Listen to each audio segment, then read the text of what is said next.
crazy idea. Just throwing it out here. What if we sank Atlantis? And Baljat, he is out of line, but some of the But points he's not wrong. He's not wrong. He's not- Hi, I'm Shamar Griffith, codenamed Comic Shams. And I'm Andrew Tejada, codename Arate. This season, we're getting whelmed for DC's greatest sidekicks and covering every episode of Young Justice on Yet another DC animated podcast, part of the Forgotten Entertainment family.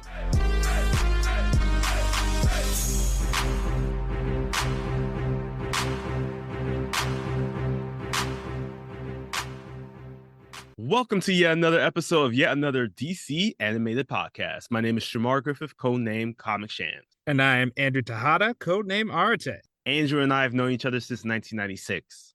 That was the year the PC/Macintosh game Chaos was released.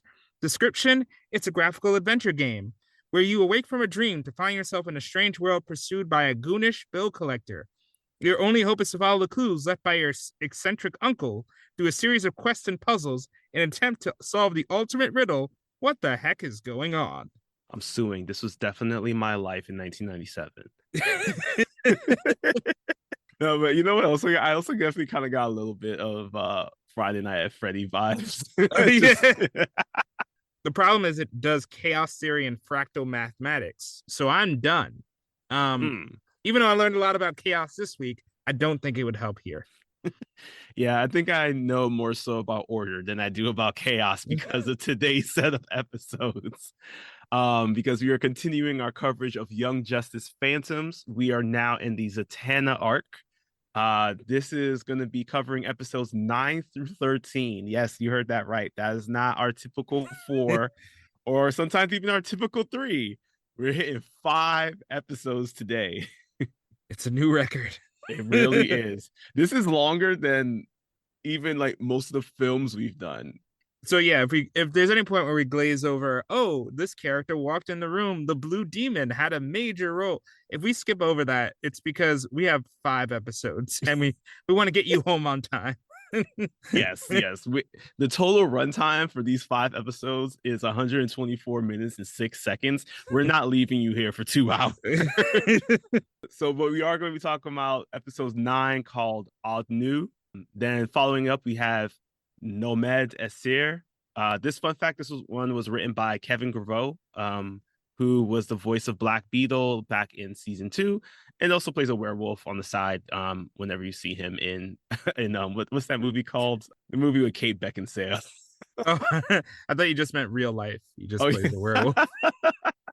I wouldn't be surprised. We don't know what he does.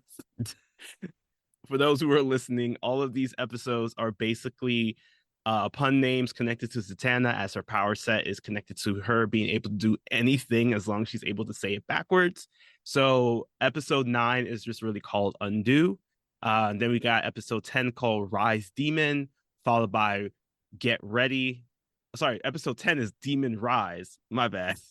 I was reading it 2 backwards. Then after that is Go Forth and Conquer, and finally wrapping it all up called Break My Heart. Studio Mur is responsible for the animation for this. Timing wise, we are between May 13th to May 15th. May 13th is like 2 hours, and May 15th is also 2 hours. So this is all happening on May 14th. This is an intense day. The way I would call out sick on May 15th if I went through this. All right, and now cast list. Because it is our Zatanna arc, we start off with Lacey Chabert, who is Zatanna herself. Has had the role since season 1. Next up, Tom Adcox is the voice of Clarion the Witch Boy. Vandal Savage makes an appearance here as he is voiced by David Kay. DB Woodside is the Phantom Stranger. I'm trying to remember DB Woodside because I do believe, was he the one in Lucifer, or was it his very strong lookalike? It was the one that was in Lucifer. Yes, he was. And in 24 go. And in Buffy. Oh, there we go. Very magical, except for the 24 one. I don't know how they solved that one without magic. Also, Romeo Must Die. Oh, snap. That's a good movie if you have some time to check it out. Next up, we got David Shaughnessy. He's mostly known for video game work and many characters in the movie Labyrinth of David Bowie. but today he is the voice of Jason Blood and our demon Etrigan. Then we got, of course, Kevin Michael Richardson is the voice of Nabu, the first half of Dr. Fate. And then Nolan North is providing the second half of Dr. Fate, as well as the voice of Zatara. And finally, we're going to introduce Zatanna's proteges here. We have heard about at least one of them back in season 3, but today we're getting all 3 now. As first off, we have Lauren Tom, known definitely from Futurama and King of the Hill. She is Tracy, aka 13. Usman Ali, aka the hook-handed man from the Netflix series A Series of Unfortunate Events, is Khalid Nosser. And finally, from Apex Legends, she's the voice of Valkyrie. In Destiny 2, she's the voice of Anna Bray. We have Erica She, pronouns they, she, her. She's joining the cast as they voice Mary Bromfield, Sergeant, and the Child. But first, now that we have everything set up, let's Zeta Tube over to the beginning of Odd New. Don't adjust your TV sets. This is not the intro to Big Bang Theory. It's the Big Bang for real. As we see the Big Bang that formed the universe and created the Lords of Chaos and Order, represented by glowing diamonds of different colors. So there's an interesting idea set up that does carry through this entire thing, where it posits that chaos and order are not inherently good or evil, unless you think that good is balance and evil is its undoing of that balance, then you have a good and evil. So it's an interesting idea that they introduce as an overarching theme. And we'll come back to the Lords of Chaos and Order, don't you worry. But now we're dealing with goblins escaping into New York, which is really a regular day here in New York City, but I understand Zatanna took some out-of-towners and said, deal with the New York Goblins just to get herself some practices. And we see the different styles of each of the apprentices, Khalid, Mary, and Tracy. Although Mary does do some overkill by bending a whole light pole that 311 will not fix in the next decade to get one goblin, they each learn some lessons along the way. I'm really glad that she also fixed it back because that was going to be down there until like 3 mayoral elections. Let's be honest with ourselves. So it's really cool to see how they are each able to capture these goblins here. And Zatanna is the one who's apparently the one that let them loose, because this is all a training session, because she is training them to become great sentinels of magic. However, of course, because they're still students, they do need to work on some of their stuff. So she highlights some of their moments of growth. And as she's talking about it, she's saying that, y'all probably might be the best students that I've ever had. Confused because, actually, no, I'm not confused anymore because Tracy does bring up, I thought we were your only students, and I thought the same thing. And speaking of, the Lords of Chaos and Order and their whole impact into this, well, of course, we see that one of them on this cosmic scale floats down to Earth. It stops in this skyscraper and emits this like huge wave of energy that at first cuts power in the area. But then we see that every single person that has some kind of magical affiliation is tuned into the fact that this magical psychic wave has just made its way through. Obviously, I don't know where Harry Potter is. He's probably just chilling or something. So this does go all around the world. And as we're hearing a quick update on Markovia, that it's still being filled up with metahumans and being reinforced with metahumans. Clarion on the Shadow Council is is that what it's called? I don't know what it's it's the light, but I do like the Shadow Council. I'm surprised that I get why they call it the light, but Shadow Council sounds so much better. Yeah, there we go. It's the Shadow Council now. He's on the Shadow Council Zoom meeting and he starts freaking out, immediately goes, and everyone else is like, oh, kooky Clarion, but Vandal Savage does suspect something is up, which prompts one of, there are going to be a lot of flashbacks. Mm-hmm. I won't criticize this time because they are well worked into the plot. They are not just random. So I'll criticize one thing about the flashbacks, and I think you know what it is already. So we get a peek back to Vandal when he was going by Vandar, his OG name. And he was like living great. He was in caveman times. He had a bunch of metahuman kids and raised them all in one village. But something happened one day. Yeah. So he went for a walk. I'm confused as why he went for a walk. To get some milk. Well, he actually returned. And upon his return, he sees that the entire village is in ruins and most of the population has been slaughtered. They were like all stacked up near his feet. And at the top of the pile is a laughing Clarion. So here we get a chance to see what was that first meeting between the two of them back like 12,000 years ago or so. We do get a quick scene of like what's happening with Garfield, Beast Boy, as after the whole events with Superboy, but we don't got time for that now because we got to head back over to Manhattan, where Zatanna decides that the best way to find out what happened with this whole magical wave is to talk to someone else. So she uses her magic to allow the horses on the carousel to detach themselves from the carousel, and they start flying over. In that moment, we get a chance to hear everyone talking about what's going on. Specifically, Khalid is asking Mary, what does Zatanna mean by she's still acting too much like a superhero? And Mary explains that in the past she was a superhero and she was a part of the team. But she and Tracy even explains 13. She explains that she had the power of Shazam. Unfortunately, though, it seems like Mary has some kind of feelings towards it, as she can't even say the word anymore. Luckily, they don't have to worry about why is it that she can't say the word, because while midair, they almost get hit by a school bus. Yeah, and don't worry, we'll address that soon.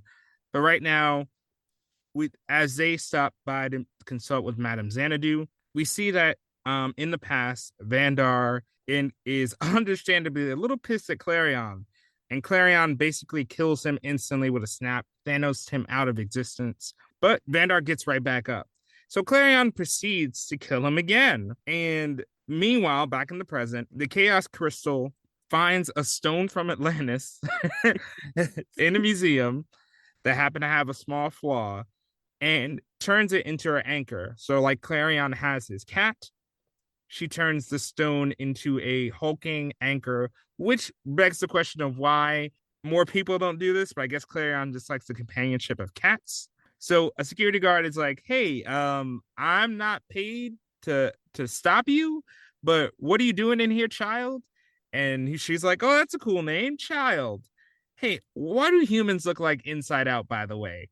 Because the Chaos Crystal has now become a small child. So while that's going on, here's Beast Boy. Yeah, so it seems as Beast Boy has decided to finally go outside or something. And in that moment he gets stopped by Blue Devil.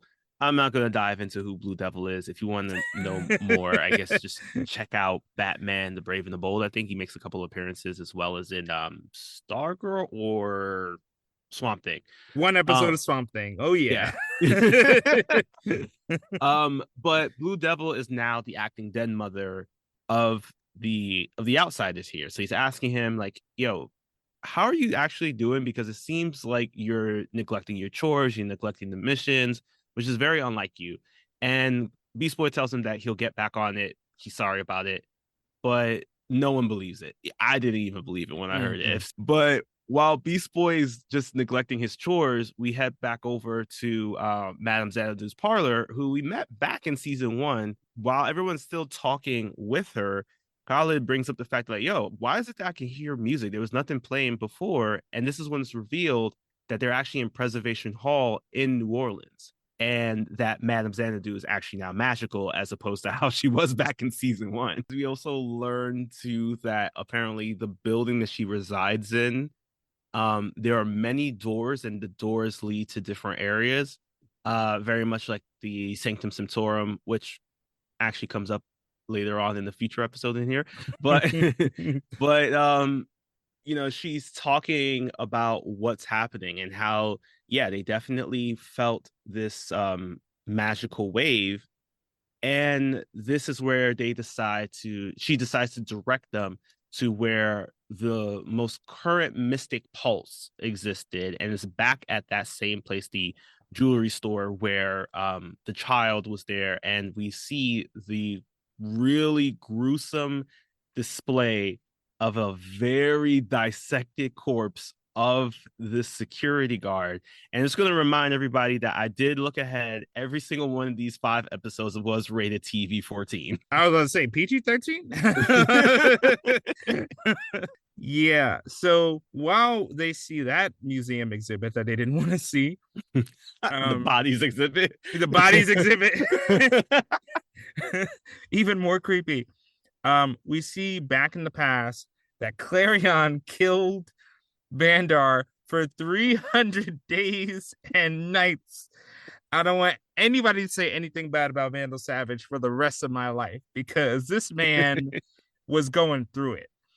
And after doing all this, Clarion's like, you know what?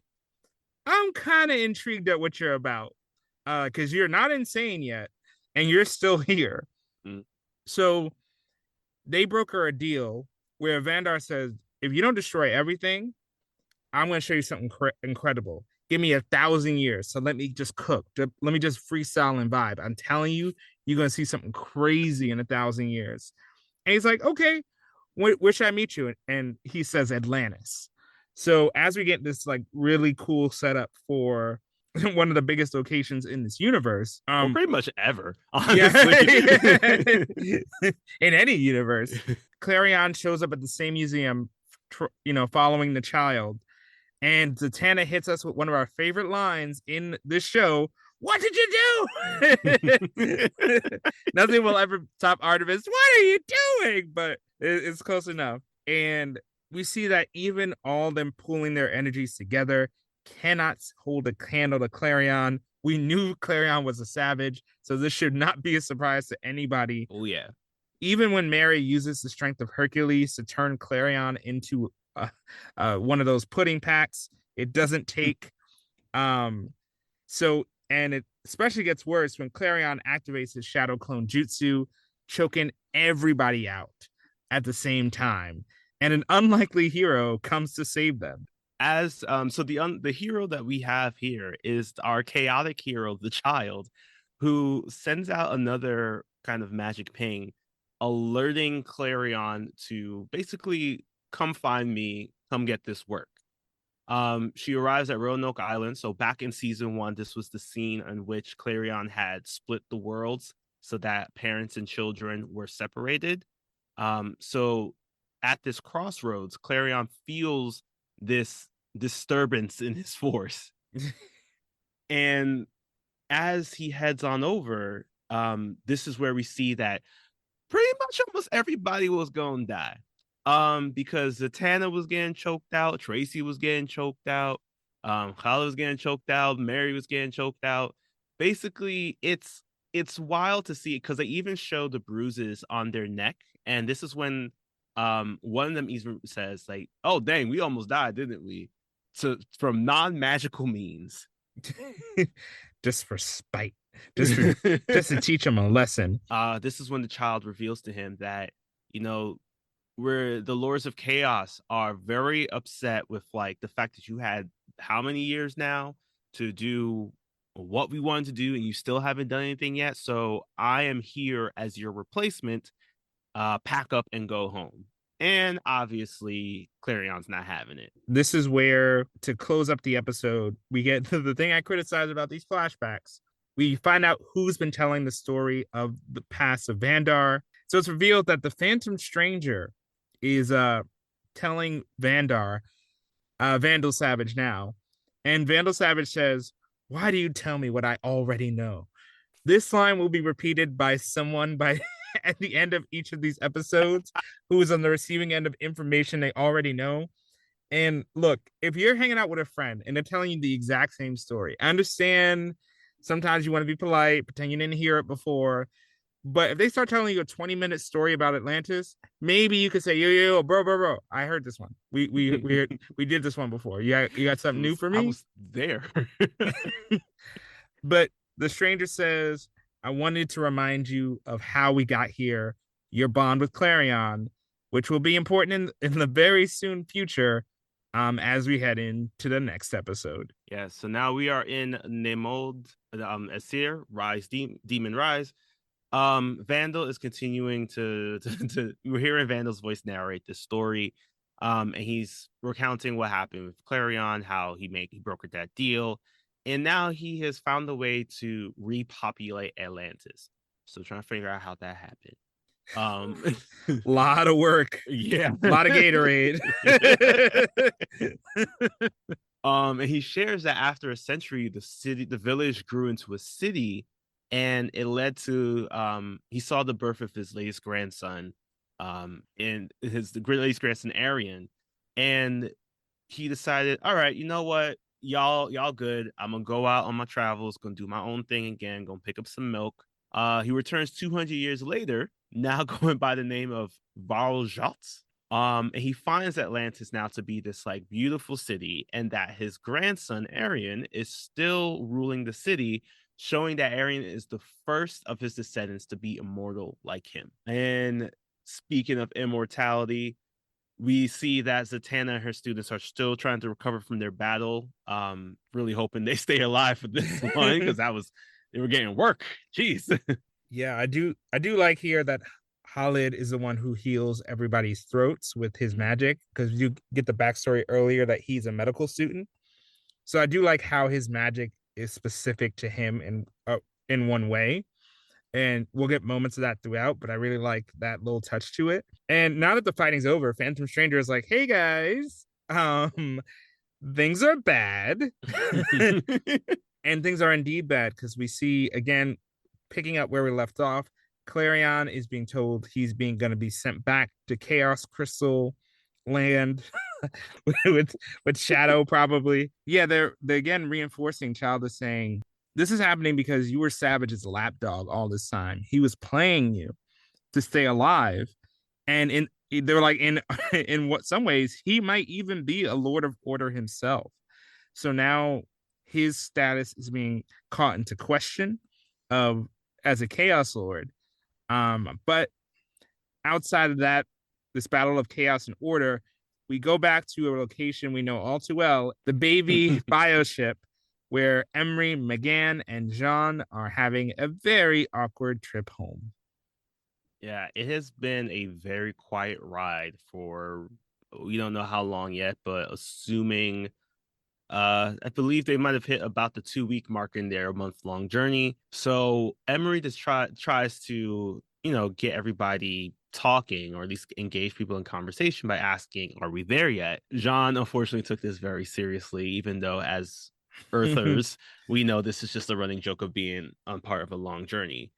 McGann ignores this, and she's just continuing to stare at the wedding ring that Connor put on her hand prior to his unfortunate demise. And this is when Emery asks John to help her prepare for dinner, but it's really just so that they can talk privately. And I do love this moment where Sean shares, man, I didn't even need to create a psychic link to know that you needed to talk psychically in private. Like, I can see it. So this is where Jean reinforces that McGann needs family, especially the family she has on Earth. But Emery pushes and says, look, we need to help her now. Otherwise, by the time she gets to Earth, it's going to be too late to reach her. So as they ponder this, we go back to the past where we see that things are going well.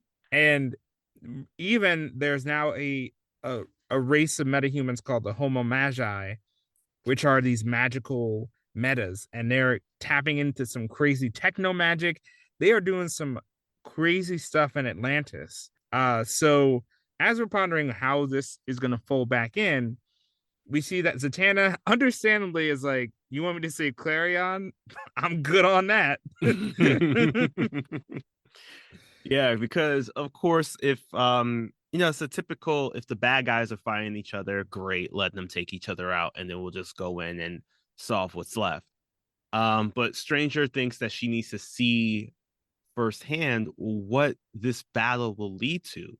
So he does say, you're pretty short-sighted. Let me bring you over to the battle. And this is where she gets a chance to kind of hear from Child herself, like why she's so cuckoo bananas. Clarion realizes that Child is way more powerful than him. So she's wondering why. And this is when Child reveals that she has the backing of all the Chaos Lords. So it's not even just like Clarion, where he was just like, I have my own power. This is basically the entire balance of imbalance on personified on Earth. And the more that Zatanna's hearing this, the more she's like, okay, maybe Phantom Stranger was right, especially because Child is pulling out things like Energy Sword. I think at one point Clarion pulled out the Energy Sword, sliced Child down the middle. Again, TV-14. This was a sight. Yeah, and she's completely fine. Just to emphasize, this is like if 10 out of 10 dentists recommend something, that's how powerful the Child is right now. It's not just 9 out of 10, all right? So now she is clearly going to walk through Clarion, but we cut back to the past where Vol is like, grandson, crazy idea, just throwing out here. What if we sank Atlantis? And and he's like, oh, whoa, what are you trying to say? And Valjean, he is out of line, but some of the points he's not wrong. He's not wrong. He insists that the Homo Magi that are living in Atlantis will do natural evolution. They'll rise and they'll come back up and they'll figure out how to adapt to a new environment if we put the pressure on them of sinking Atlantis. Additionally, he's like, I can't really conquer all of Earth if 75% of it is water and I don't have that market locked up. So if I put Atlantis in the water with a bunch of magical metahumans with advanced skills, then that might get me somewhere. And this plan, I hate, is logical, but understandably, Ariane is like, no, I'm not. That's crazy. Thousands would die, and he's like, hundreds would live. Right. So after we see that Ariane is gonna stand against his granddad, he's like, Pops, I don't know what you talking about. I'm not doing it. We see that the stranger is going on his tour, and he now stops by Jason Blood's place to get some additional muscle. Yes, we are in DC Sanctum Sanctorum, a term that in the DC universe just means the home of any magical person. So when Jason Blood pops out, he gets the rundown of basically everything that's happening. The stranger even suggests that Blood's friend be the one to help out. And the more that they are talking about this stuff, the funny thing is that we also see that Mary's just basically touching everything in the room, even though she's not supposed to. You don't come if it don't trouble you, you don't trouble it. How about that? So as the pressure is put on Jason Blood to actually be a part of this whole thing, this is here where we get the full poem that transforms Jason Blood into the demon Etrigan. And I gotta say, I was a little disappointed with Etrigan's appearance because my man lost his rhymes. So sad. Yeah, maybe that's why it was so painful when he was transforming, because he had to lose his rhymes. But I think the writers are like, I can't do this all right now. I can't do so many rhymes. No. This is when you have to hire rappers, people. Miles would have got this. Facts. But back on the baby bioship, Emery pokes a fight with McGann through their mental link, and McGann figures out in the middle of the argument, hilarious and great moment, that she's like, are you trying to generate catharsis? Basically, are you trying to get a rise of emotion out of me so that I will confront my feelings? Because I'm a counselor, I know this method. And she's like, yes, is it working? A little bit. And after they laugh, McGann cries and releases these emotions that that have been building up.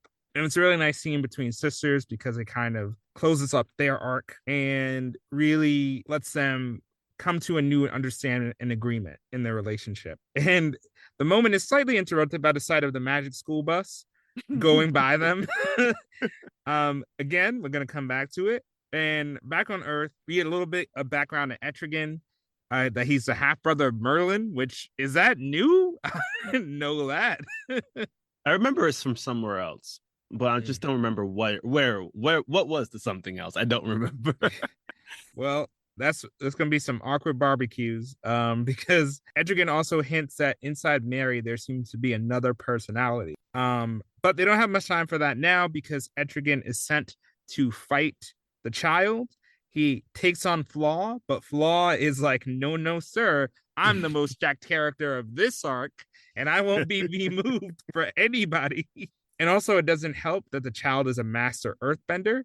So she is easily carving up the landscape. And in the midst of this intense battle, we got to go back to the past, not to Samurai Jack, but to Atlantis. I almost started singing the theme song. Let me stop. Let me stop. So we at this moment, Clarion has returned after his 1,000-year deal with Vandal Vandar Valjot. And they both agree that maybe it's a good idea to sink Atlantis. So Clarion decides to play his part. He succeeds in sinking Atlantis despite Arian's resistance to it. And in doing so, Arian is unfortunately killed by a falling statue of his grandfather landing on his head. It is such a sad scene because we continue that again with like the city falling, but that's not where it only stops because the other lords of chaos were very content with like the scene of destruction that they decide to just sink more and more land until the entire continent of Atlantis was underwater. Now, Valjot, he was sad by this mainly because of the passing of his grandson, also because he didn't intend for the entire continent to go down. I feel like he probably wrote that one out the books for himself. But like he said, most of his descendants, the Homo Magi, and some of the Homo Metas, were able to survive and became water breathers, who we're now calling Homo Mermanus. And they eventually scattered across the oceans, creating a new kingdom for Atlantis, ultimately leading to Vandal kind of controlling 3/4 of the world, but not really. I don't know what I get the plan, but I still don't get how he thought he controlled the world if nobody was going to remember. A man takes walks for 200 years and comes back like no one knows you, sir. Well, wasn't his concern. He was more concerned about that death. And back in the present time, you get some really creative animation because Etrigan hits a child with that Piccolo combo of grabbing you by the arms and lasering you in the face. But even melted, she pops out of her own melted skull and is still fighting. So now it is clear that this fight isn't going well. Zatanna gets knocked out of the battle. The child, even though she so-called limiting her power, is not holding punches back. So this is a point where Zatanna says, we're going to need some extra muscle again. And as we get this, we cut to the narration of Vandal, and it's talking to Dr. Fate. And while he does drop, why do you tell me what I already know? He does drop an important word, and that is dad. Why do you tell me what I already know, Pops? And Vandal's like, I'm trying to convince you to help because, like Clarion, I use Clarion as a weapon that I aimed at all my problems. And now you might be the next one as we go on to this next episode. Yes. But before we do hop into the next episode, there is each one of these episodes do have voiced over end credit scenes. And in this one in particular, Vandal is talking with his daughter Cassandra. He's instructing her to take the precautions because this battle between Clarion and the child might lead to the loss of basically Earth as we know it. So he tells her to initiate Project Lifeboat, which is basically to take all of the Earth's like main important things and transfer them over onto War World. He's sharing that this also makes sure that the light gets evacuated to War World. And even though Ra's al Ghul isn't a part of the light anymore, he still sees Ra's al Ghul as a friend. So he was like, please offer it to him too, even though he probably has his own stuff in place. And I need to know, does Ra's al Ghul have a spaceship? He absolutely does. Ra's al Ghul is like Elon Musk, but he actually follows through, you know? Like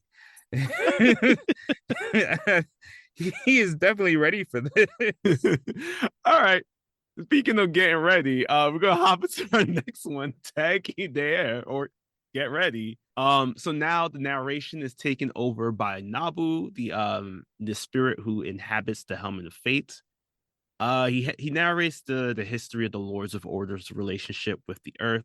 So this is where we also find out that back in our previous episode, Arian received a crown from the Lords of Order, and that was when the Lords of Order had chosen Arian to be their first agent. Very similar to how Clarion is the agent of the Lords of Chaos, Arian was supposed to be that for them.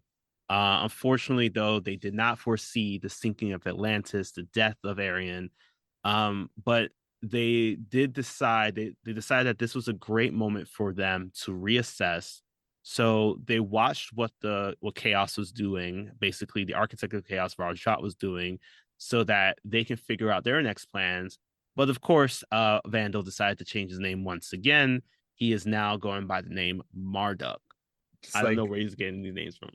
I don't know. It's like, I think Snoop, not even Snoop has changed his name this many times, you know. So they get Zatanna in the present time, takes them to Dr. Fate, and this effort has almost completely exhausted her. And to be fair, she has had a very long day. She really has. It is 3:20 in the morning when this is all happening. She has not slept. And, just as we will get a fuller recap, but a reminder that Dr. Fate is also inhabiting her father's body.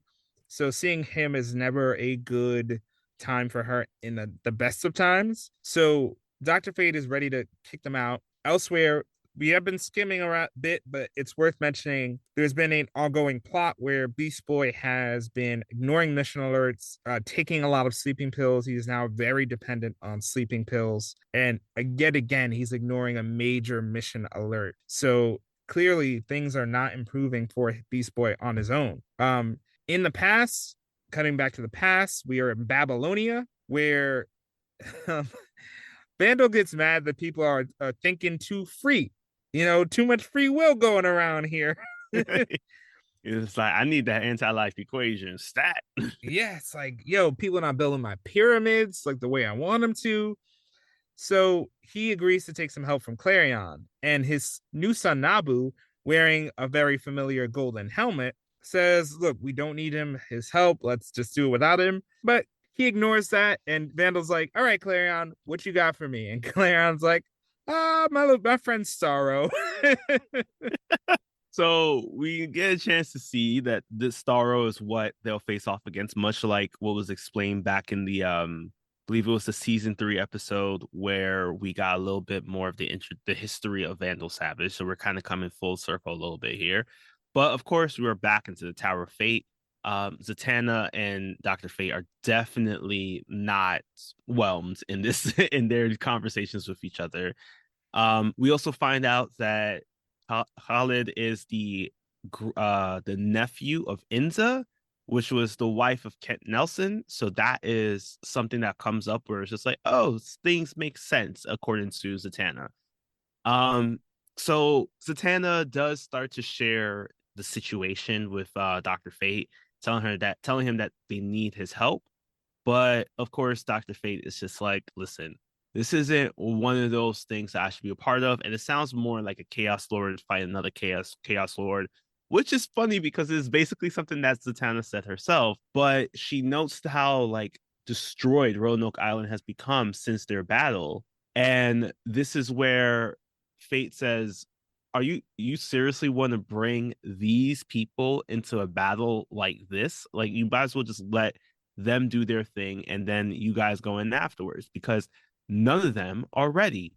And he decides to prove that none of her sentinels, Zatanna's sentinels of magic, her students, are ready at all by sending them into this mindscape shadow realm, and decides to test them so that they can prove, so that he can prove to her that she's basically setting them up for failure.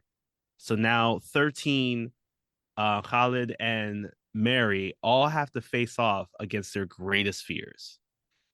And yeah, and this is a a really specific and spectacular section of, if you know nothing about any of these characters like me and still think 13 is Jinx from Teen Titans, this is helpful to kind of narrow down who these characters actually are. And in 13's vision, Tracy, she sees some creepy ass puppets. I'm talking worse than Flappy and Chucky put combined of her friends.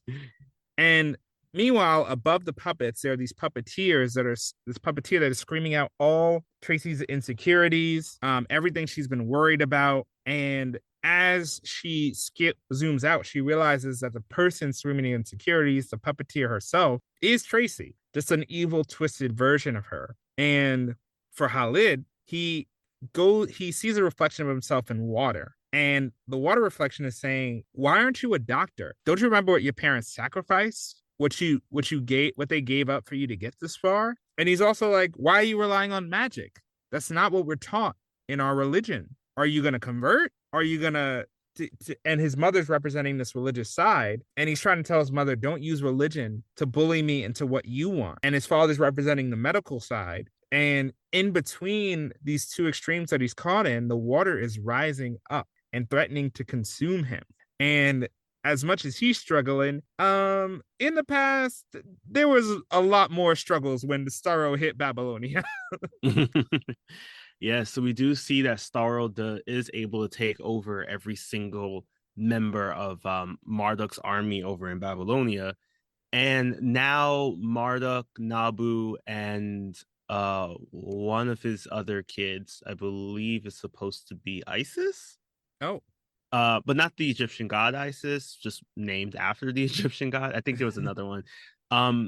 They're all trying to stop this takeover, and unfortunately, Nabu is killed by the army, and his death is intriguing enough to the Lords of Order that we'll find out what that means very soon, because as this is happening, we do hop back over to what's happening with Mary, as we see that she is in the middle of trying to constantly save this child.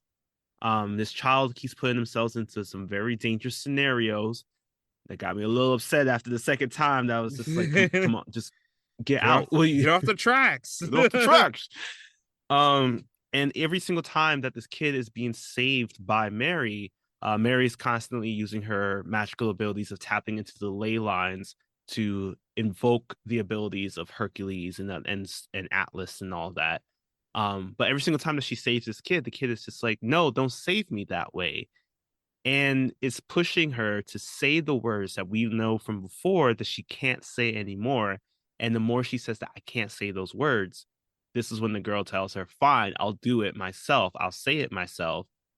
And then this is when she says Shazam, turning herself into the Mary Marvel white suit wearing individual that we know now in this version called the Sergeant. Yeah, unlike in Shazam 2, where she had literally no character, this Sergeant is. Damn. I mean, am I wrong? I mean, you're not wrong.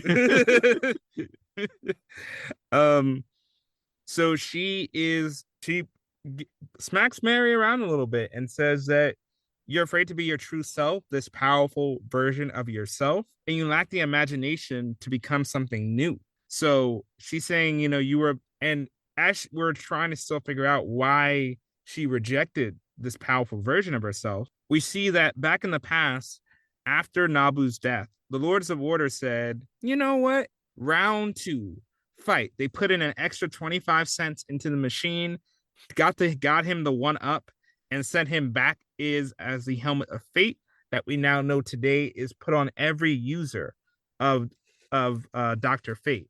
So as we go back to Earth, we catch up with Tracy and she's still getting hit with her insecurities, but she acknowledges them. She says, "Look, I'm afraid, but I asked for help. Like all the insecurities you're bringing up, I live with, I deal with every single day. So don't come at me like that." And in a nice metaphor, the puppeteer that was so big lording over her becomes small, and she's able to just drop that and leave it alone. And Then we go over to Khalid, which, I mean, this scene is the only way I can describe the scene is beautiful. Yeah, I definitely agree because even animation wise, because we see that him, his parents, even the reflection of himself dressed in doctoral scrubs is struggling to stay above water. They're all drowning at this point, and we hear that he starts doing an Islamic call to prayer. And at that moment, the water around everybody starts to disappear and starts to flow away. And then the final part of that scene is that the two versions of himself are standing in the reflection, feet to feet, and then the doctor version of him sweeps counterclockwise so that the two of them join together. And it's a very beautifully animated scene because in that moment he starts sharing that he um he is a man of faith, science, and mysticism, and that he will find a way forward on his path built by those who came before him. He's going to be a doctor and a sorcerer. He calls that magic as a science of his, as a tool that he will use to to serve good. And he's definitely going to embrace his family and the connections that he now has. And this is when he says, I am ready. And then this portal appears underneath his feet, taking him back to the group. Meanwhile, Sergeant Marvel is still holding Mary down. She unfortunately has her by the throat, has her pressed up against the wall, and it looks like it might be curtain closed for her. But in that moment, someone taps on her shoulder, and it's a young Billy Batson, reminding her that this isn't who she is. This is where we finally get the answer to the mystery, where Mary was so obsessed with being a superhero that she lived it full time. She was obsessed with the power. She leaned too far into that. She abandoned her life. So he reminds her that she wants to get back to a place where she did it for her, and that she is a superhero as her.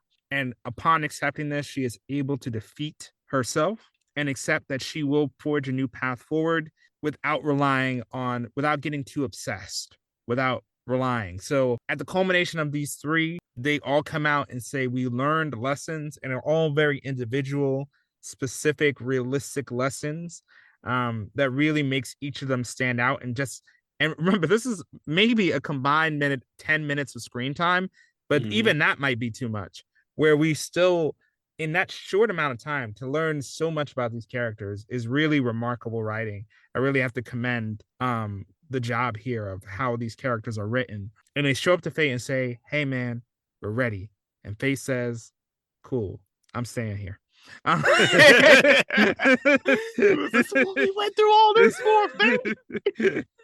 So after we see a brief scene of Beast Boy ignoring all his calls, we get back to the narration where Nabu is selling all of this to I was about to say Kent.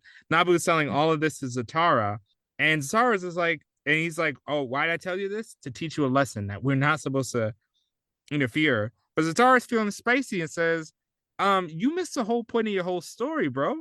Like, you see Fate as this single champion against evil, but it's a group of people, and we see a montage of everybody who's ever put on the helmet of Fate in the series. And he's like, it's all of us working together that actually is stopping chaos from running rampant. So you have to continue that tradition now, otherwise we all die. And there's also a real again, out of nowhere, these scenes where Zatara is saying, do you think I survived in this helmet by myself? And he starts praying, and the sign of the cross appears above him, and he says that my faith has allowed me to survive this long. So now that we're reeling from all of that, and also another great scene about that too is because when you see the two of them talking in this mind space, you see the Ankh of Dr. Fate, or of like connected to Egyptology behind Dr. Fate, while the cross is behind Zatara. And it's like, here are these two champions standing behind like these like iconic symbols here. And it's just like coming together to kind of show us that like, hey, we can all work together. And it's like, yo, this who had the time to do this one today? They've been working hard. Yeah, so as fate is slowly starting to come around, Clarion arrives and says, "Hey, Fate, actually things are real bad, bro. Can you help me out?" And Child shows up, and Tikal, Clarion's familiar, digivolves into Leomon, and just like Leomon, dies instantly. Damn, I still didn't get over that, man. Like, come on. Every season, Leomon must die, but with Tikal's death, nothing bounding him to the mortal plane. Clarion goes back to Digi-Egg Chaos Crystal form and returns to the Chaos Lords, leaving everyone stunned and us wondering about a magic school bus. Yeah, we get another end credit scene here where this bus is still traveling through various places and dimensions. The kids are just screaming the entire time. I did find it funny that as they were screaming, they did include that all the kids took a collective breath because they had exhausted their lungs. So as these kids are screaming their heads off, and as we are too, because of Tico dying, we hop over to our next episode, All Kratroff Dana Reuknok, or Go Forth and Conquer, where Zatara now has taken over the narration as he is sharing his life story about being a 28-year-old stage magician with a young family, his wife Cinderella by his side, his 2-year-old daughter Zatanna. He's talking about how great his act was as a stage magician. Like, people loved it. He had people coming in, always sold out. And at times, because he felt like he wanted to, he would include some of, the occasional use of real magic. But one night when he was performing a routine, one of his acts caused something to catch on fire. And while everybody's freaking out, trying to figure out what to do, Zatara calmly starts thinking about ways that he can help. And what he does is that he uses his magic, his real magic, to put out the flames. Now, luckily, everybody thought this was just all part of an act, so they started to applaud him.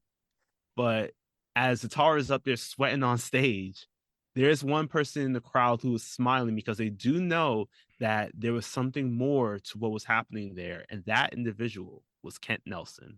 I think he set the fire. I'm just going to say it. We didn't start the fire. It was always burning.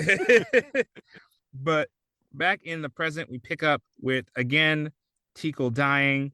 And the child's like, okay, now that that's out of the way, immediately blows up the House of Fate. And this explosion is so substantial that even the local ley lines that Mary would draw power from are disrupted. But she was the one that's so conscious after this. So, not having anywhere else to draw power, she takes it from her fellow students and to channel it into her own power set. So, meanwhile, we see that Beast Boy is on set and they are like at take 105 at this point for the same scene, and he's just not mentally there for the scene. And you can see the bags under his eyes, and that everyone around him is really tired and trying to pull it together. And elsewhere, Clarion, now as a floating diamond, says, I hate to admit it, but I need a hero. And this is when we started playing Shrek. Yeah, I need a hero.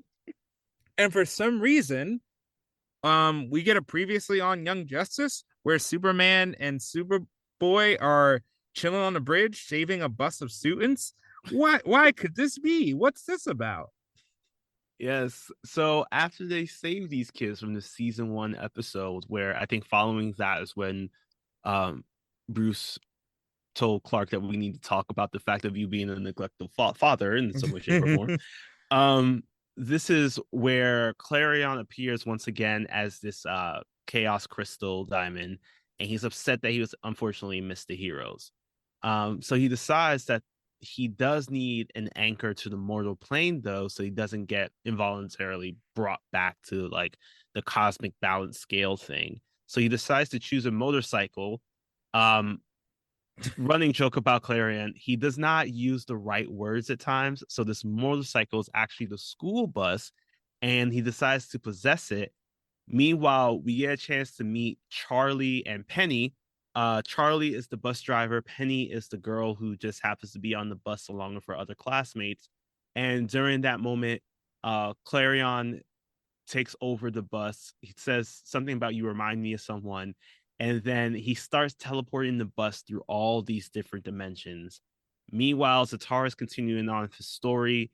He's sharing that how after saving the audience from the fire, he felt this desire to do more than just entertain people with his powers.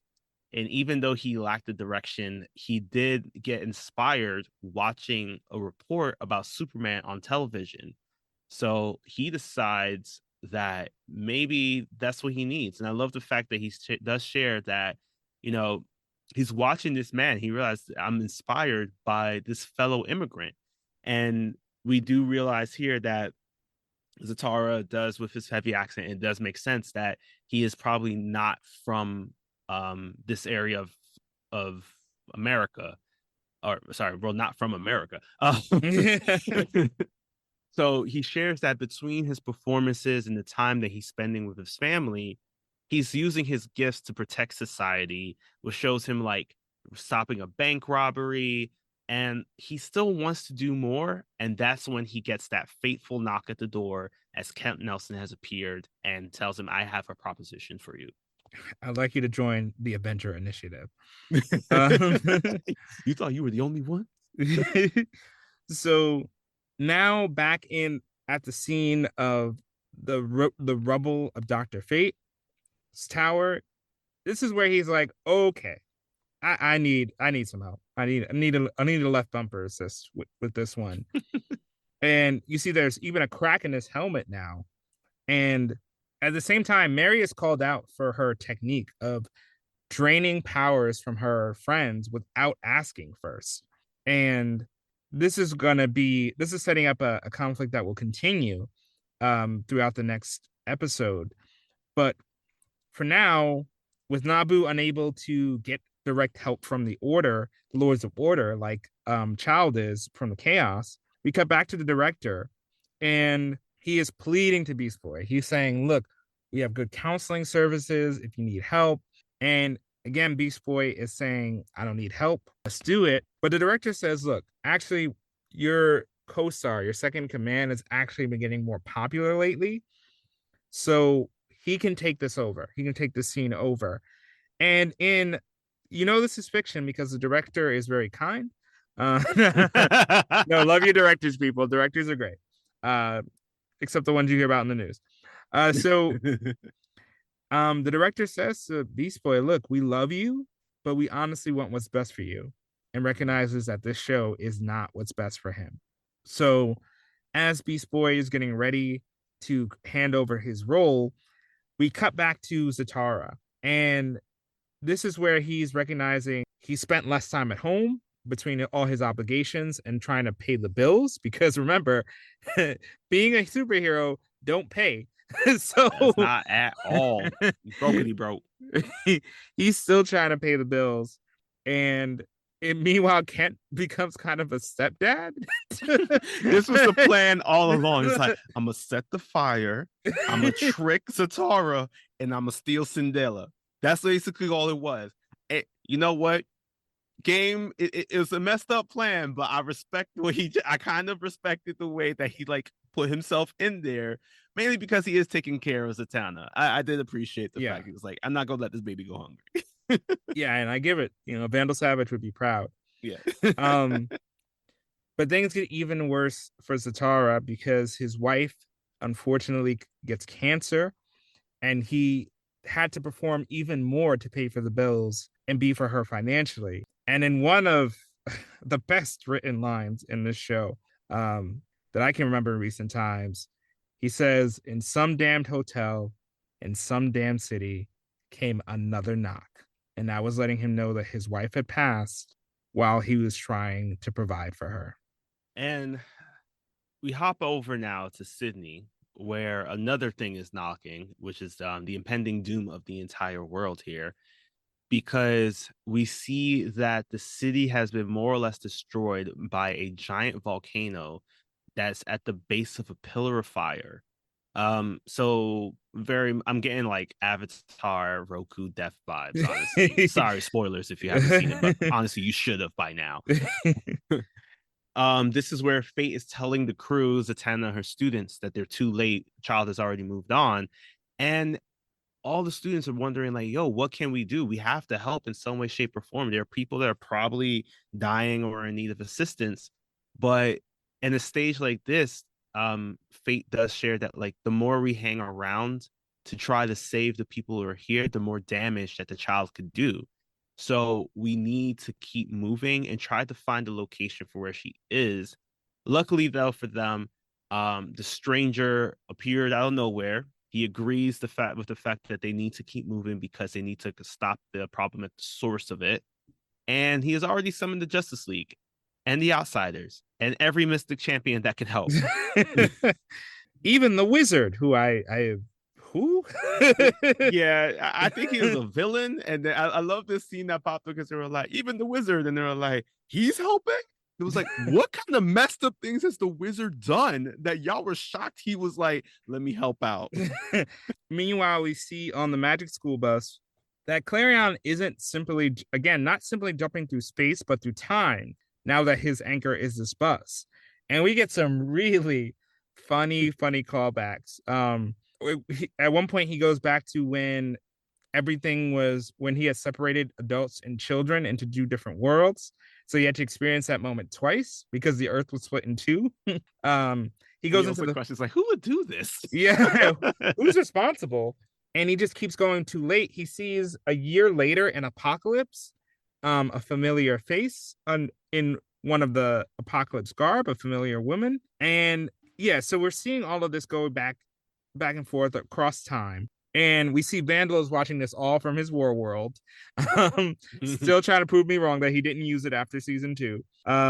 And we cut back to Zatara, where he reveals that he mentored Zatanna, inspired Khalid to get into magic. And in an interesting line, he regrets it. He regrets being a mentor because they went into the line of danger. And the whole reason he did all of this was to protect his daughter and keep her safe. And to cap off this great section, on set of where Beast Boy was shooting, the line that he couldn't get was said by his co-star, saying, "We're in trouble. What should we do? We have no choice but to surrender." Mm-hmm. So we hop on over to the North Pole. No one has their winter gear tech at all, mainly because I guess they don't have the resources of the team. And as they emerge out, they realize that this is the first place that they went to where there hasn't been a pillar of fire. Luckily for them, though, Child, or probably unluckily for them, Child is there. She also compliments the fact that the humans did a great job in melting the polar ice caps, but she believes that she can do better. As she starts prepping for this pillar of fire trick that she's about to do, but Fate starts to fire energy beams at her, which Flaw jumps in and easily deflects. And this is where Mary even tries to jump in to fight. Unfortunately, the more that they keep trying to take down Child, the more Flaw is able to jump in, deflect these energy blasts, creating these very beautiful, pretty explosions, as Child even mentions. So Child decides, like, listen, you're wasting my time now. I want to start this pillar of fire. So she does the next best thing by creating a giant fist of ice that traps Dr. Fate while like singing in a very creepy childlike state, "You can't kill me," but threatens to kill every living thing on Earth before she leaves with Flaw. Yes. So right in this moment, two important things happen. The bus arrives, finally, right where it should be, at the heroes that Clarion wanted to find. And again, between this environmental stuff and a Magic School Bus, I think this is a hidden Magic School Bus episode, actually, about climate change. Mm-hmm, mm-hmm. And in the frozen state that Dr. Fate and Zatara are temporarily in, Zatara is like, so Dr. Fate is like, "Why are you telling me all this, man? I already know this. I'm in your head all the time." And Zatara says, "I'm telling you this because I want you to tell my daughter, because I think it's going to take every bit of my life to finish this battle. and I will not allow my daughter to perish. On that promise, we're finally in to the last part of this epic story. Oh Um, yes. something backwards, but really break my heart. So we open back up to Sydney, where the stranger is reciting everything that's happened over these past couple of episodes, mostly everybody dealing with the fire. And he's joined by Red Tornado and Tara, who were looking at this pillar of fire destroying Sydney, Australia. This is when they are greeted by a very familiar face with three scars on his face. Because Vandal Savage has appeared through a boom tube. He tells Stranger that they have work to do, and this is when the two of them walk off together. Meanwhile, in the North Pole, Clarion is still in possession of the school bus, so he lets them know that, like, hey, I'm here. Still, I just need to figure out a plan. The kids and Charlie, the bus driver, they run out because they finally have stopped moving. Um, but then that's when they realize certain things. Like Charlie shares that he sees Dr. Fate, and he's just like, hold up, Dr. Fate from the Justice Society? Zatanna says, nope, Justice League, that's different. But I feel like there's something more alluding to there because my man's been traveling probably time, space, and the multiverse. Um, and now they're trying to figure out what to do. Fate notices that Clarion is using the bus as an anchor, but they do realize that they do need to find a way to get Clarion a new anchor, a new familiar. Otherwise, he's going to stay a bus, and nobody is going to think that a bus is going to be helpful in a fight unless they're Truck-kun, I think. Is that what I think it's called? Yeah, I think so. Meanwhile, we head on over to Hollywood, where we get our biggest scene probably with Beast Boy, as he's in the premiere building. He's watching the news feed, and he's greeted by his longtime girlfriend Perdita, who has brought some of his favorite food. However, he says he's not hungry, and I had the same look Perdita did of just like, I'm sorry, you're not eating? After I came to see you, Right. also point out that just because I know we jumped around time a lot, this is happening while the world is melting down. Beast Boy is like, nah, I'm gonna chill here and see how this goes. So How does Perdita fly around then? Perdita got some executive privileges we don't know about.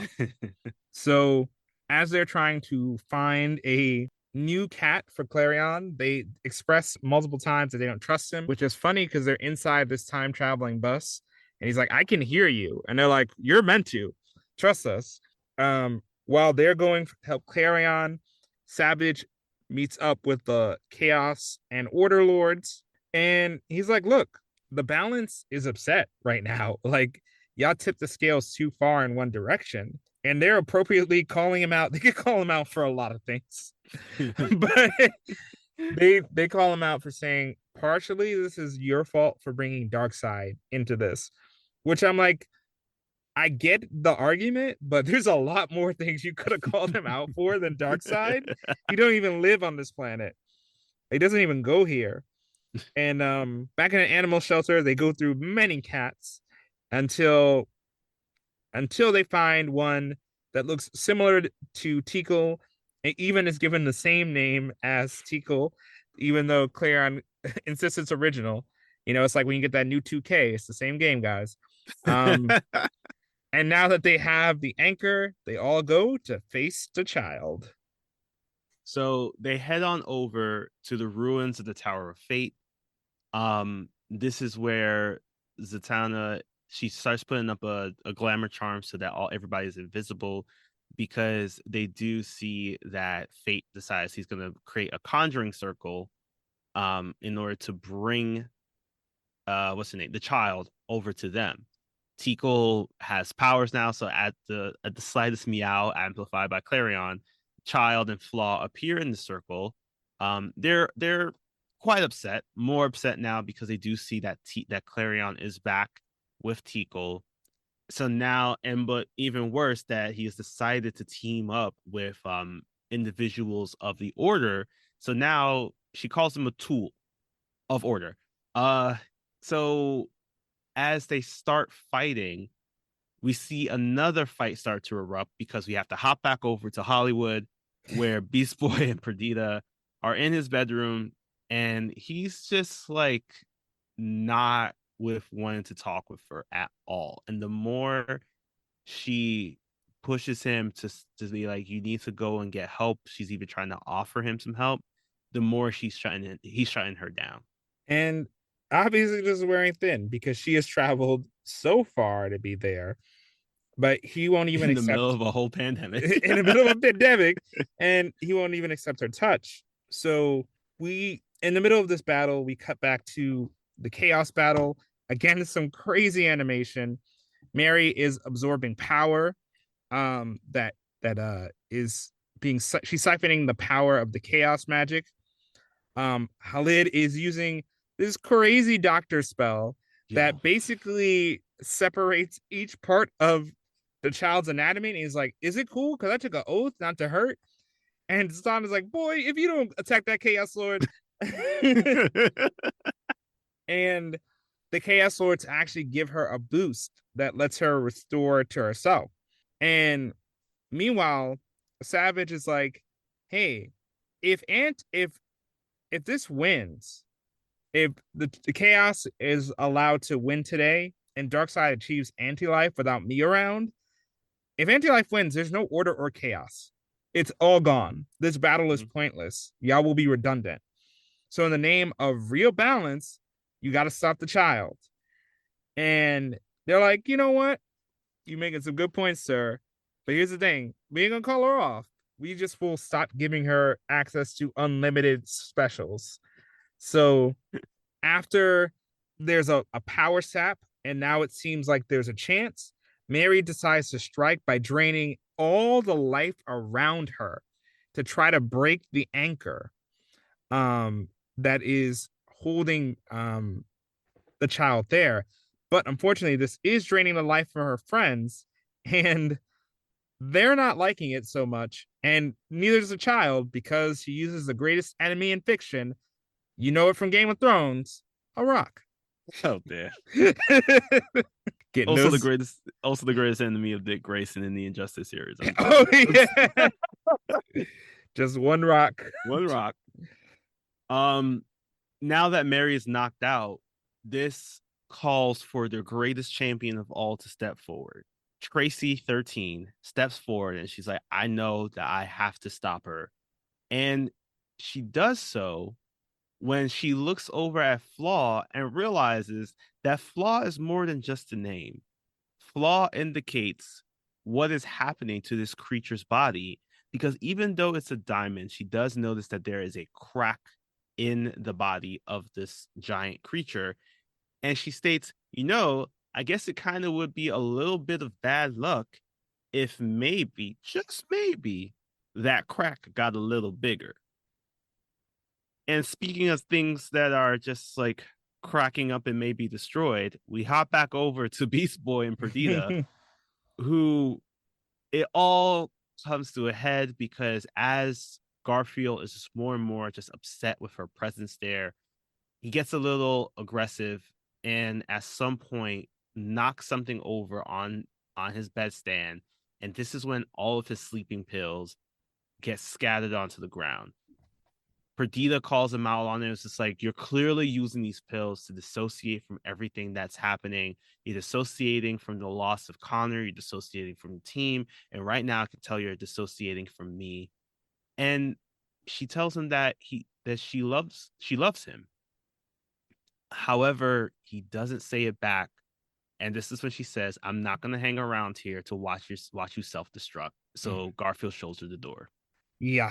And nice bit continuity really quick that she has a faded scar on her chest from her heart operation. So she does leave Beast Boy there. And now that back in the Chaos Fields, now that Tracy has saved the world with bad luck, Dr. Fate compliments and after the battle, he's like, "Yo, Mary, I like her. She'll do anything for magic." But Zatanna feels the exact opposite and kicks Mary off the team. And she says her obsession with power is something she hasn't quite overcome yet. So she can't do this next thing where she proposes that Nabu share the helmet of fate among the four magic users, herself, her students, and Zatanna. And she argues that, look, my dad maybe got 10, 15 good years left in him, but if you share and everybody takes a week, all our bodies will be refreshed. You'll be stronger, he'll be stronger. So it's all beneficial for everybody. While this drives Mary away, Holland steps up and says, 1 second, Zatanna. Did you take on proteges with the express purpose of liberating your father? And although she doesn't answer, she does say yes. That's exactly what her plan was this entire time. So she goes over and checks in with Dr. Fate to see if they have a deal. And in that moment, he says, yes, I do think this sounds like a really good idea. So as he takes off the helmet of fate for the first time in probably the year or more, Zatanna and Zatara finally reunite with the understanding that this reunion isn't going to end in a couple hours. So now the next question is, who's going to be the next person to bear the helmet of fate? And this is when Khalid shares that, listen, my uncle Kent was a hero, and it's my family obligation to do so by taking on the helmet of fate. And in that moment, he places it on his head, transforming himself into the new Dr. Fate for the next week until we figure out the next stages. And now inside the helmet, Nabu, with Khalid by his side, is asking the stranger again, why did you tell me all of this? Like, these are things that we already know. Stranger shares that these are the things that you need to know. But Fate is still unimpressed, has no intention of thanking Vandal Savage for cleaning up his mess. Because again, this is where it's just, once again, hey, your dad helped to save the world, even though he still doesn't trust his dad. So Zatanna goes back to the bus and tells all the students, hey, there is no shame in after all you've experienced in admitting you need help. And she even scans the bus with magical powers and is shocked at what she sees because she got a vision of Connor's spirit and it's in need of her help.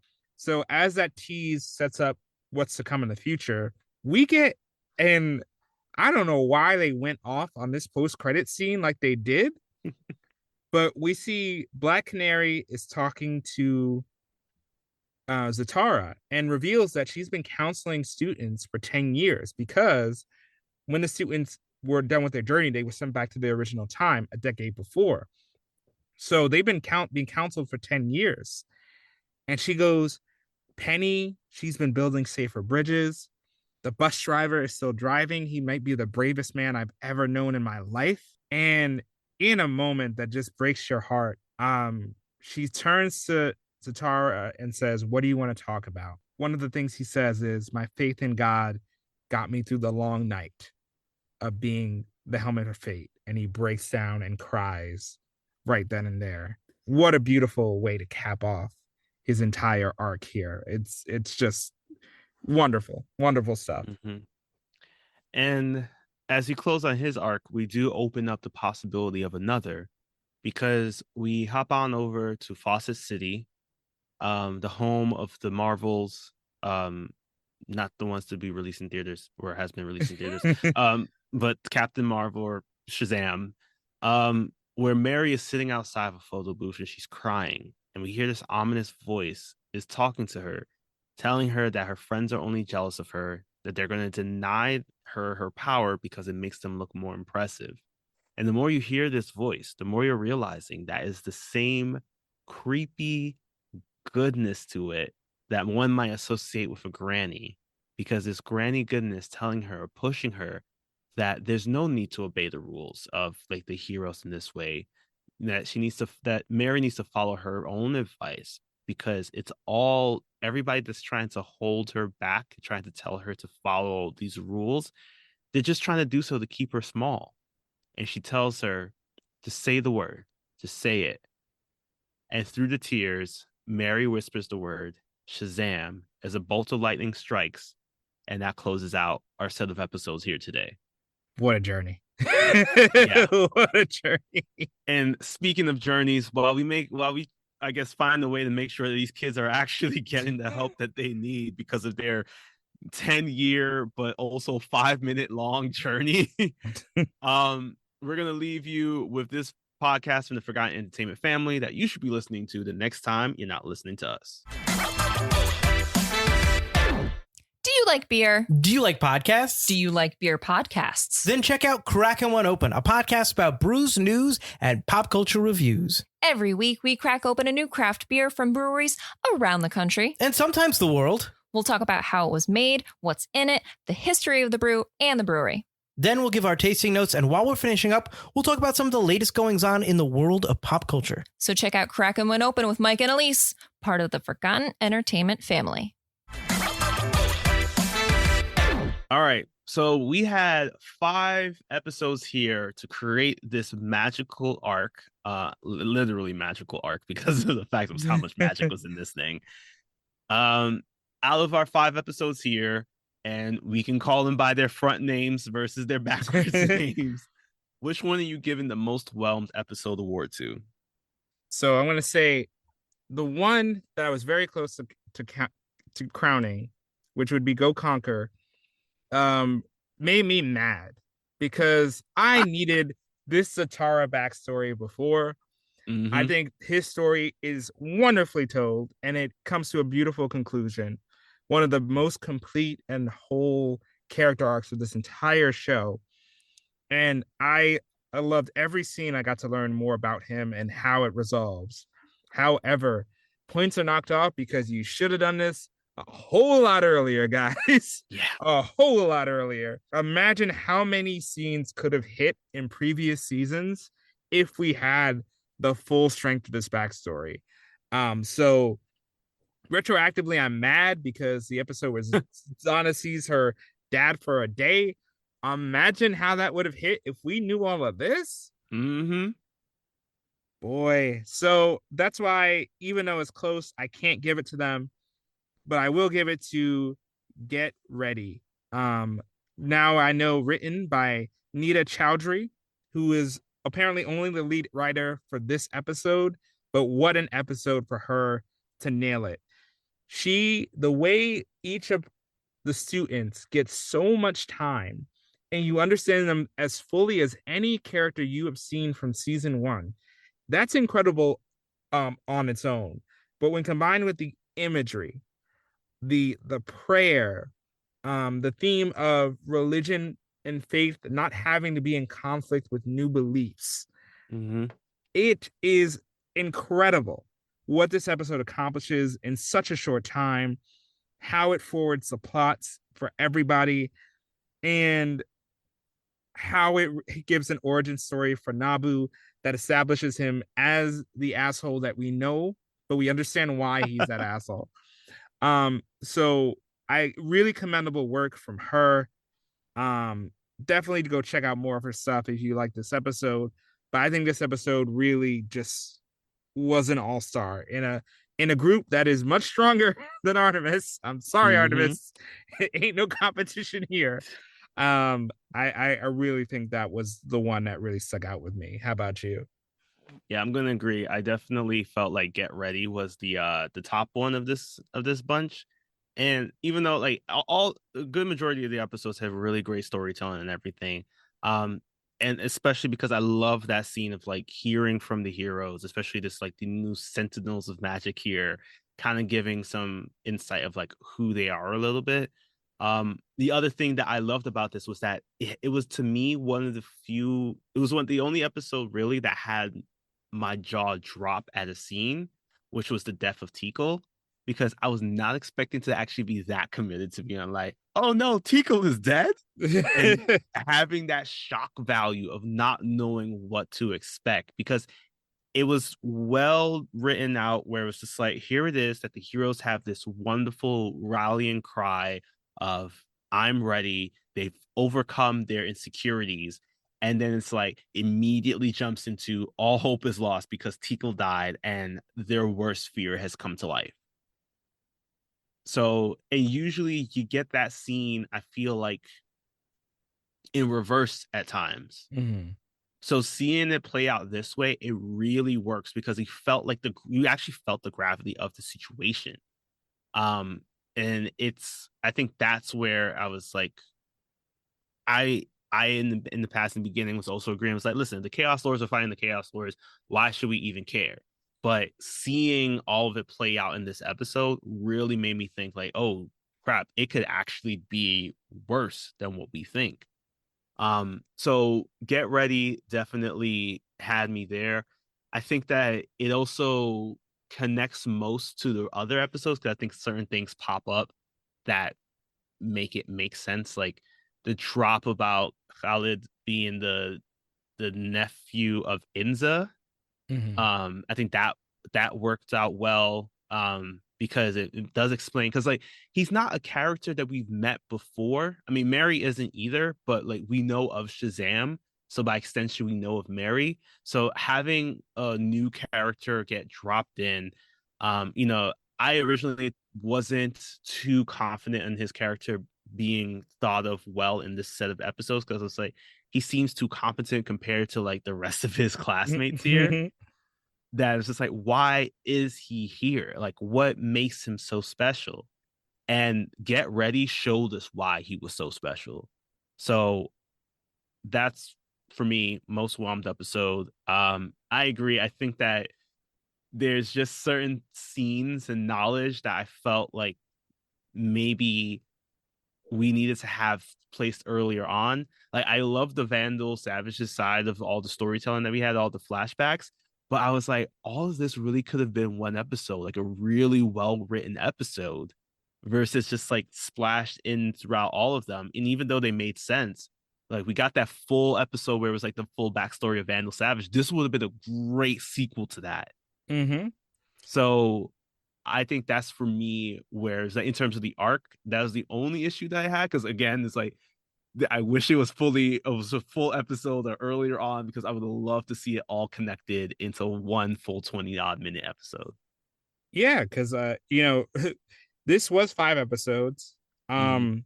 And honestly, if you take out the Zatara backstory, if we knew Zatara's backstory, it would be 4. Yeah. Yeah. um, not to say it was a bad ride by any means, but it would have saved some time. All that to say, they really did use the time well in these episodes while advancing that plot as they're leading up to the next mystery of what happened to Superboy. Yeah. Yeah. And we still have some time, fortunately, before we find that out, or maybe it is the very next thing. But also just like a little teaser sneak peek thing. I do believe that stuff that popped up in this arc definitely pops up in the next arc, which I feel like we haven't gotten that much of in the past two because everything has just been focused on like McGann and Beast Boy, and it's just like there's some strong elements of the storytelling that's going to pop up again in the next arc, which I'm very excited about What do you because mean? Orphan was a key part of this arc. I don't think she even helped. it was because she wasn't kidnapped and Batgirl wasn't going to be out there. It's like I gotta save my sister. Who? Oh man. But we did promise not to leave y'all here for 2 hours, so we're gonna jump ahead real quick and wrap this episode up for y'all. Because I did want to share some comic book stuff with y'all because we do get 2 great introductions here. In terms of characters, we have Dr. Fate, at least Kala's version of him, as well as Mary Bromfield, or Mary Marvel, as she's also known by. So for Dr. Fate, we known for a while that Kent Nelson has been the most famous wearer of the Helmet of Fate since his first appearance in More Fun Comics, number 55 back in May of 1940. So the man has been wearing this helmet, I guess not aging this entire time to the point where he looks like Pierce Brosnan in the live action universe. But recently, just about almost 10 years ago, back in Convergence Aquaman number 2, He was introduced in this July 2015 issue created by Paul Levitz and Sonny Liu, where Khalid Nasur was introduced as the new wearer of the Helmet of Fate. He is just this guy, very similar to the story that we saw here in our Young Justice episode. Khalid is a Egyptian American, and much like his counterpart, is the great nephew of Kent Nelson through Inza. And fun fact, he was born and raised in Brooklyn. Hey, there we go. And I gotta say, his origin is really cool. It is honestly like almost a very strong Brooklyn story before Into the Spider-Verse, which is kind of weird. So basically what happens is that like he went to the Brooklyn Museum, or a Brooklyn Museum. We don't want to specify because some of the artifacts that are in this Brooklyn Museum definitely aren't in the actual Brooklyn Museum. Because he was looking to get a gift for his girlfriend. And when he was walking through, he came across a statue of the Egyptian god Bastet, who told him that he's been chosen to be the new wearer of the Helmet of Fate. And it's because we learned that he's actually the descendant of pharaohs, meaning that he's probably going to be the most powerful person to have been chosen to wear this helmet. He thought it was all a dream, and he realizes that it wasn't, because this statue god told him that now that he's been chosen as the new Doctor of Fate, he's going to be in this battle with the Egyptian god dead Anubis to protect the world. And fortunately, because of comic books, he does win. But overall, it's a really cool story. So definitely mention to y'all to check it out. The cover art for a lot of the comics of his issues, because he immediately got like a Dr. Fate headlining #1, and it went on for several issues. So all of them have some really cool imagery. And he is now currently, once again, Dr. Fate of the DC universe. And he's a member of Justice League Dark. And he finished medical school. No, he's too powerful. He's too OP. Do not tell your parents about this man. Read about him in secrets. And speaking about another magical user of ours, we got Mary Bromfield. So Mary was first introduced in Captain Marvel Adventures #18. Captain Marvel and Captain Marvel Jr. proudly present Mary Marvel in December 1942 by Otto Binder and Mark Swayze. That is the entire full name of that story. All right. Brevity is not her superpower. And Mary was introduced as the older twin sister of Billy Batson. What? No, you said older. Yeah. Just like a couple minutes, I think. Oh, okay. So she has a lot of history that we're just not going to talk about today, because I feel like the thing that we all want to know and wonder about was everything that they were telling us in this episode true about her giving up her normal life so that she can be this like better superhero and all that, which I gotta say probably kind of does pop up a little bit even in the Shazam 2 movie, because I do remember there was a scene in which she was like, I remember everything I'm studying when I'm like super powered, but not when I'm not. Yeah, I feel like they gave more of her stuff to Freddy, as he wanted to be the superhero full time for completely different reasons. Did it for the chicks. It's the only reason I become a superhero, y'all. So the story that they are alluding to is something that pops up for her following Infinite Crisis.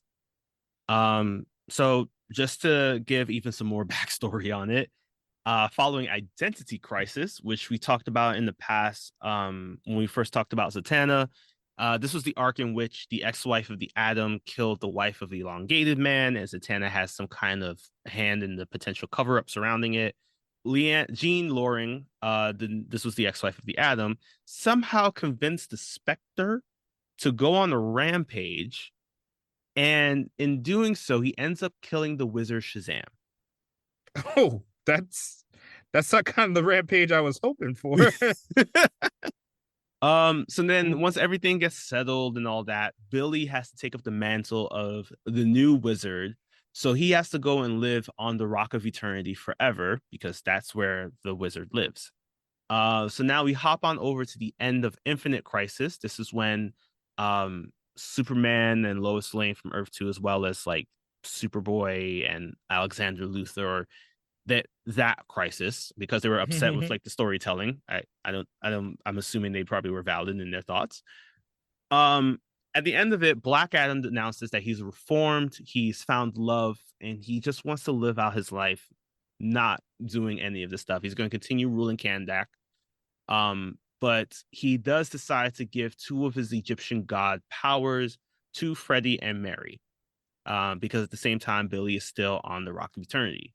Unfortunately, an apocalypse comes up and leads into the death of his wife and the destruction of his city. So he decides to go on the rampage himself to make those responsible for the death of these things pay. Mary tries to stop him because obviously it's too much rampaging. So during their battle, she unfortunately gets knocked unconscious and is put into a coma for several months. She wakes back up again months later. She learns how many things have changed, and most important thing is that she, for some reason, can't actually say the word Shazam, and she also doesn't know where Freddy is. So during her search, we get like a little kind of, I guess I can see why they decided to pull in Madame Xanadu here. She goes to Madame Xanadu, and Madame Xanadu reveals to her that magic has changed drastically, and that and basically she doesn't have that connection to her Shazam powers, nor does she have connection to the word even anymore. So we were getting some sense from the earlier comic books that she did really enjoy the power of it, not the heroism. So she's distraught over this news. And as she's like walking down around the streets crying about everything that happens, she gets attacked. But fortunately for her, Black Adam is still on his rampage and decides to help her because he's like, oh, more people to kill because I'm angry. In that moment, she tries to appeal to her former friend, telling him that, like, I don't have my powers. The powers you have are a gift. You should use them in a better way. And he shares that no, these powers have put a curse on my life this entire time. Look at everything that I've lost. And even though she's still pleading with him that, like, hey, no, your powers aren't a curse, they're a gift. I know from experience how great these powers can be. This is when Black Adam states, all right, if you think there's such a wonderful gift, here, Shazam. He gives her his powers and says that he's completely done with the life, somehow ending his rampage as well. Good job, Mary. So Mary gets this really cool kind of like black suit. It's like basically the white version of what we saw in the episode, though probably shorter on certain areas. Because comic book writers and designers, I guess that's just what they do. Unfortunately, though, people are noticing that her demeanor is a bit more aggressive. So aggressive that, in fact, at one point during a battle, Billy, the wizard Shazam, decides to jump in and intervene from her going too far and teleports her all the way to the Rock of Eternity and tells her everything. He tells her that he was responsible for the change in he was a part of the change that happened to change the way that so that that's why she can't say Shazam anymore, because what he set up was some trials and tests to put a person through to see if they're actually worthy of being Shazam. And currently, Freddy is going through those trials right now because he has personally chosen him to be the new Captain Marvel Shazam, but he needs to complete these tests first. Just very much like a job interview in a way. Mm-hmm. Fair enough. Yeah. Just longer. Okay. Yeah. But more importantly, the reason why he teleported her there was because he's really worried about his sister. So worried, in fact, that he's realizing that this quest for power, this thirst for power is controlling her. And obviously she gets quite upset about that because she's realizing that her brother was a part of the reason why her life had drastically changed and no one told her why. So she decides to leave. And because she's so angry with everybody, this is what leads to her getting manipulated by the likes of Darkseid and Desaad, leading to her joining with their side even during like moments like Final Crisis and all that. So yeah, that is basically what happened to her.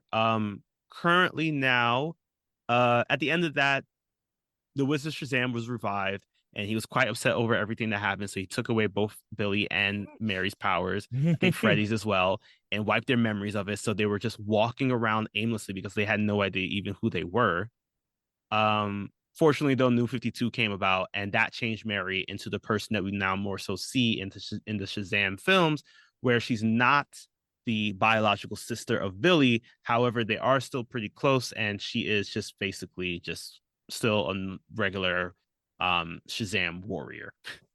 Oh, so that Shazam spell is still working, huh? Yeah. Yeah, and other fun thing too is just like her Shazam acronym is different from Billy's Shazam acronym. Her pulls from the more of the female goddesses pantheon versus the ones that we see from Billy's. We can talk about that in another episode, but again, we're trying to make sure you're not here for 2 hours. So with that, I'm just gonna wrap up our episode here. This was a lot. This was a great arc, though. I definitely felt better watching this arc than I did in the past. I think watching it all together was really kind of cool because it does feel like a movie, even at it's 120 odd minutes of time here, but it's well written, well played out, and the pacing's good. There's characters you can connect with. I mean, here I was distraught over the loss of Tico. But you know what? Leomon always comes back. That is true. All right, so we're gonna wrap up our episode here. Be sure to check us out. Let me do that again. We're gonna wrap up our episode here. Be sure to check us out on our socials and our Patreon for more content. Join us next week as we start our Aquaman arc. And in the meantime, take care of yourselves and remember that buses have emergency windows. So if yours gets taken over by a Lord of Chaos, you always have a way out. And if Magical Helmet says like, hey, can I borrow your body for a little bit? Ask how much money it pays, because I don't know. It doesn't seem like a great deal. Zatanna has some stories for you. You're working for free 99.